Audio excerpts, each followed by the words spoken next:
This statement is read out on behalf of the families of Kelly Brewster, Megan Hurley, Ailey McLeod, Chloe Rutherford and Liam Curry. Firstly, we would like to personally thank Sir John and the inquiry legal team for arranging these 3 days of follow-up hearings. It has proved to be both informative and absolutely necessary to ensure that the recommendations that were set out have been highlighted and to check whether any of them have been fulfilled.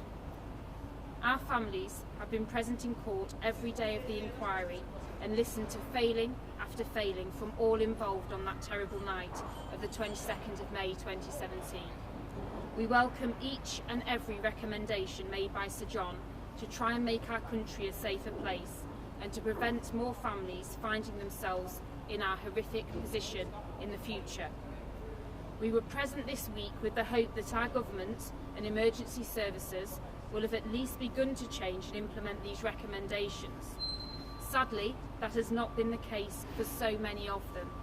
Some, like Greater Manchester Fire and Rescue Service, have embraced the recommendations and have moved swiftly to ensure that all have been implemented. In fact, they have gone beyond the recommendations in some situations, and we thank them for that. However, other blue light services, and indeed our government, have yet to show enough improvement. Phrases like "we aspire to" just aren't good enough. Actions need to be taken so that when this happens again, there is a very different outcome, and other families won't have to go through the heartbreak we have.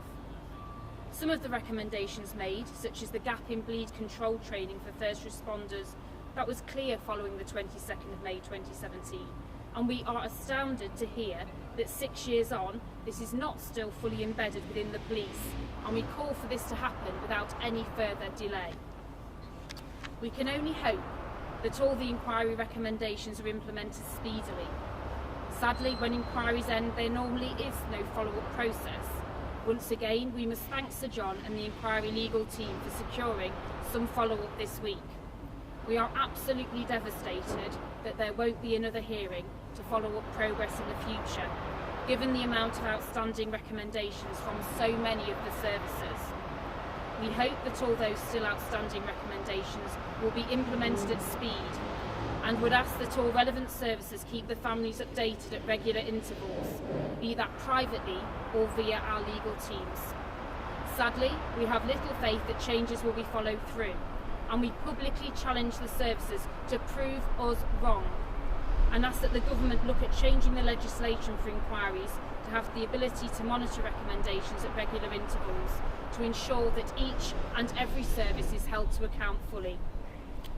We have found the evidence this morning, in particular, to be absolutely heartbreaking.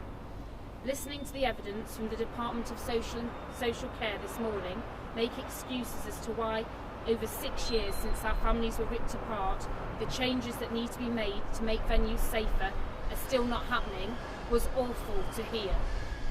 As the Chairman pointed out this morning, the government are legally responsible for the health and safety of every person in this country, and if these venues are not providing an adequate level of care to those present because recommendations have not been implemented, then ultimately those responsible for this failure, including the government, should be held to account. The inquiry process for us has been about understanding what happened, but also crucially to ensure that real change is made to make others safer. Our plea to the government now is please don't forget us and our loved ones' names, but do the right thing in their memory.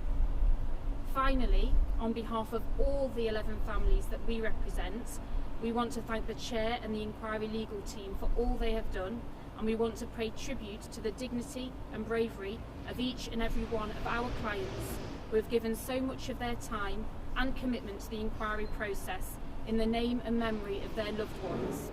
We echo our client's plea for all the recommendations made by Sir John to be implemented without delay. Thank you.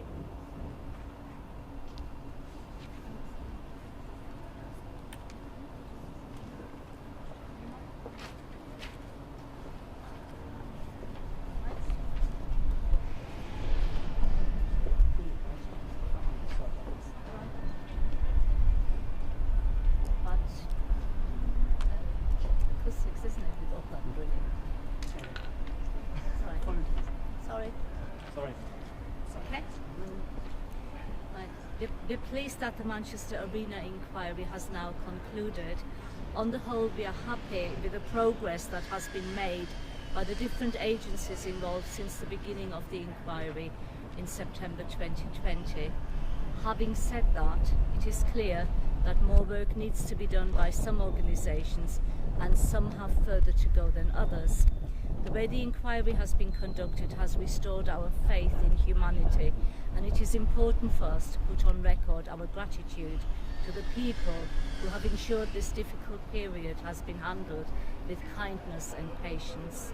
We want to once again thank Sir John Saunders, the entire inquiry team, our legal team, our barristers including John Cooper, KC, and the other families who have provided us with support and kindness throughout this process.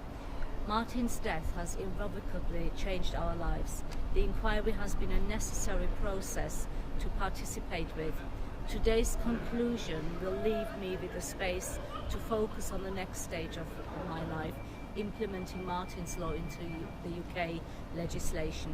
We don't want any other family, any other parent, sibling or friend going through what the 22 families have experienced since the Manchester Arena attack. I'm therefore determined to help the government and businesses to introduce the necessary measures to prevent a terror attack. Yesterday I gave evidence to the Home Affairs Select Committee in Parliament as Martin's Law goes through the pre-legislative scrutiny stage. Over the coming weeks and months, I plan to continue meeting with businesses and security industry experts to promote the significance Martin's Law will have in terms of protecting our communities from terror attacks. I look forward to the government introducing the legislation into later this year. Thank you.